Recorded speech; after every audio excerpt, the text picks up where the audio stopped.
Jonah cukup maka satu kalau saya ini atau nak kita Jonah kan boleh sedang nomor cepai tak boleh sedang nomor Jonah jadi kalau cerita orang itu pastor pun pun jual Jonah pun kalau jadi acara apa Jonah nak nak hendak macam tu kita Bible sana feeling yang kalau Bible sana kan elok kita asyik itu Bible sana itu apa tak misalnya apa pun kita ni itu soal nak olah soal nak olah ni dah cerita mengenai nama apa macam yang soal dia itu macam ni dah macam dia itu ha akan mesti dia cerita itu yang terbuat kalau kan kamu nak ada idea yang idea ini mungkin sih kalau kamu sih ini apa pun nak sesuatu apa yang nak cerita itu kalau akan mengenai jadi ini ada ini jadi cerita itu mereka cuba berkata pun nak ini cuba nak jadi kontra dan seni pun sampai yang sudah solo choir polo这种的来唱安利拉卡去哪可是不去站的你们可以拿不了啊东西就是很无安利的把这个在这里安利看安利的红色嘛mau来不开把你拿上电台安拉这个得也不能这样了没有了kalau kan hi pasien yang ini pakul nak naik kalau kita ini bagi dia lah si siapa kan dia nak apa nak apa siapa so mereka tu wah bakal revival tu ni bakal tu mai cuma kalau kan kai mai cuma kai ni si siapa kita tu lebih nak apa lagi kalau kan siapa iso का कल छाने म्यूजिकल थे जा म्यूजिकल थे जा है अका फाचने वे अब आदमी देखते हैं आपको ये चल तो जैसे सीन के कहना है खराब मुझसे खराब ये और आसिया चुन खराब ही म्यूजिक थे फाते असों समझे नहीं ला आसिया चुन कल पीले का फाले ही खराब गीता आसिया现在这个白人家的村里来的呢，看到看你出生的土壤呢，看到看这个看到你谁现在的看你，这就是很自然的东西。人那个光那个，看到那看县村，阿妈那个看上海，他比村，看到哪里，阿妈那个听不出来弄那看着哪个，我的心啊塞。Making melody in your heart to the Lord. Boy pasina akhir tu terking making melody bahasa boy pak kalau kami cuma setika itu apa itu bahasa lagi kan sedih bahkan sebenarnya dan biar kami kalau kami itu itu mana bahasa tu boy pak kan tua akan masalah baik main tapi kan masalah macam tak macam minau kalau kalau tu minau ni kan himna dong si sulah si ya sulfat dia berces sulfat kalau itu sahau di antileran di benda kan boleh betul bojo cerita kan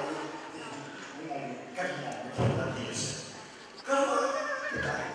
kan dia akan sekolah你让他那个傻逼你，他挑食了。干那上来，嘛你跟我看会看不跟那傻逼死。你通常的那个来不明，你那那个傻逼你，弄到他跟那傻逼，跑出把来跑铁把你那傻逼拿来不是。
ya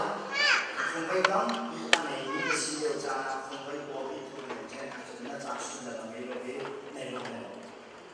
bây giờ đó cái lúc tôi đâu cần đi xét cho mình cái mà hình ảnh tôi nghĩ cái này sao cái lúc tôi đâu là cái gì bây giờ đó cái tôi nghĩ cái này không cần đi xét cho khảo áo cái tay đâu ra cái ngành tôi nghĩ cái này không sao cái đâu là cái gì khảo áo cái mình là chỗ với cái gì anh ấy nói chúng ta ngày thứ hai đi chúng tôi là tôi làm các cái làm việc đi với các thân chất tôi sẽ trả tiền rồi phi học tăng bia này nó mình nói là cái phi học bia học này tôi là cái dân dân sa mình cần làm cái gì mình phi tăng bia là mình phi là cái dân dân và mình phi bia mình nói cái gì ta mình cần làm cái gì anh cái phi mình hết cái này mình nói cái gì cái mà mình để là cái gì mình trả mình cần làm cái gì cái cái gì phi bia này phi bia này cái này bồi bao cái cái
Bible ni masih daw na achieve when you pocho but chele to ki then pass on to tha then sasani eventually to tha then boy god god then shoot ya then haiza mai achieve then take ya na then ba thil na to ya tu lo ni kha khalo kha na pastor na ba to par te mas na evangelist ba na ba to par te se vela chuma na upat ha bi ne sao chat me na lo ha di ni cho nang ma le na ba te se va ne ni tu mi le pa ni tam chat ya lo ha di ni cho ama le apasal te se che pastor te ke le na aya na kan chu na kan wa ne dia cha cha da o che kan ni so ta kan ba ni dia lo de no ta na